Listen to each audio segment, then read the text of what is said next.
school football, News Channel 12. Let's go! Here we go again. You want to tell us what you want to do? A new season filled with new hope. Everyone has a plan. Josh is going to wide receiver. Now we see what happens when they get hit on this week one edition of the Blitz. New head coaches making their Friday Night Light debuts, including... We're doing a great job, baby. Former NFL player C.J. Wilson leading North Pitt against Riverside. Some old-fashioned rivalries kicked off the season like our battle royale between North Lenore and Green Central. And a battle of the WCs, West Carteret and West Craven had a white helmet clash at Clay Jordan Stadium. If you are ready for some highlights, you know what comes next. We're starting now, baby! Woo!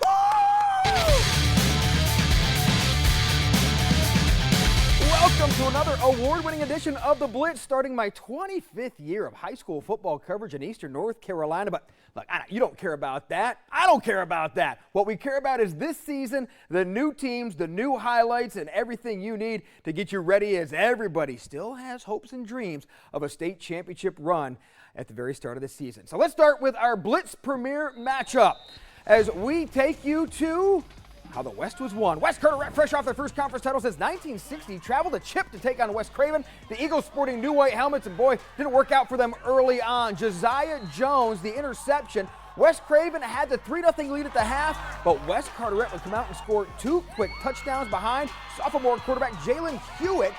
This one to Brian Garner, and it was 13-3.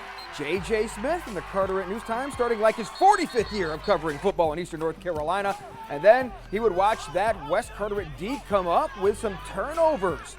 Check it out. Daniel Barrow thrilled with his defense and also thrilled with his sophomore QB, Jalen Hewitt. Check out this pass to Sean Cartwright. Number 15 is going to come down with a tough catch in traffic over two defenders. And that had the cheerleaders up in the air, feeling pretty good. You know who was feeling bad? Rufino Miranda, but he was still playing hard. Look at the big guy come through with the fumble recovery. He said he was cramping up all over, trying to get to the end zone, and didn't quite make it. Caught at the 1. That's okay. Brian Garner would finish it off. West Carteret gets the 27-10 win, scoring all 27 points in the second half. So what'd you say at halftime, Coach? I think the guys just kind of kept plugging along. You know, they're the inexperienced group, you know, so I think they kind of had to get their feet under them a little bit. And once they did, started getting a rhythm offensively especially, I think they played a little better. You know, defense played good all night. And, you know, I think, you know, with West Craven, they're going to be a force to be reckoned with down the road. Yes, they will. We'll find out a lot more about West Carteret next week when they host Havelock. Havelock also reloaded this year, 24 seniors on the roster. They hosted neighboring Croatan, and boy, Havelock didn't waste any time showing that they're going to try to live up to the hype this year, including Andrew Frazier doing his thing.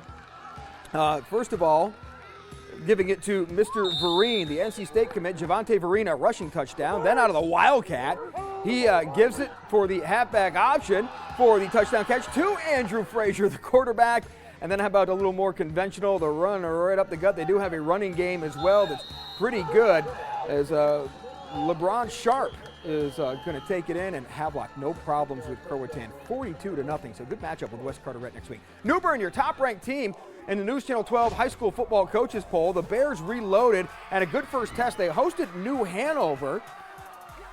And the Bears came out very first drive on that option with a new quarterback, and they give it to Malachi Dockett, and he is in for the quick 6-0 lead. New Hanover coach Dylan Dymock says, well, what can we do here defensively? The Bears had some issues with turnovers, working on that triple option offense. 2 of them were fumbles, but then Torrey Nowell says, that's okay, because I got my defense, including Florida State commit KJ Sampson, who came to play. Number 10, 2 straight quarterback sacks to stem that Wildcat drive that ended with a field goal. And then it was time for the offense to go to work. Aaron Herring, he would make the Caruso Crazies happy. 11 carries, 119 yards, including this 56-yarder for a touchdown. As he goes over the 2,000-yard mark for his career, New Bern pulls away and gets the 40-3 win. J.H. Rose, your defending 3A Eastern Regional champs. The Rampants lost star running back Michael Allen. He's now at NC State. And two-way star Clavon Brown. He's at Winston-Salem State. So how would they rebound this year?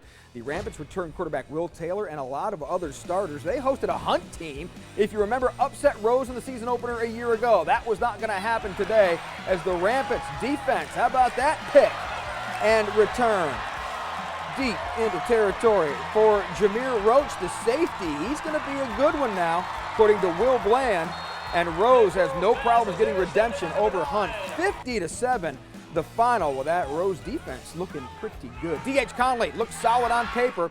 The Vikings had a long road trip to Wilmington to visit a Laney squad that some think are pretty good, but you know who is back for D.H. Conley? Several guys, including their big wide receiver, Cooper Markham, with a touchdown catch.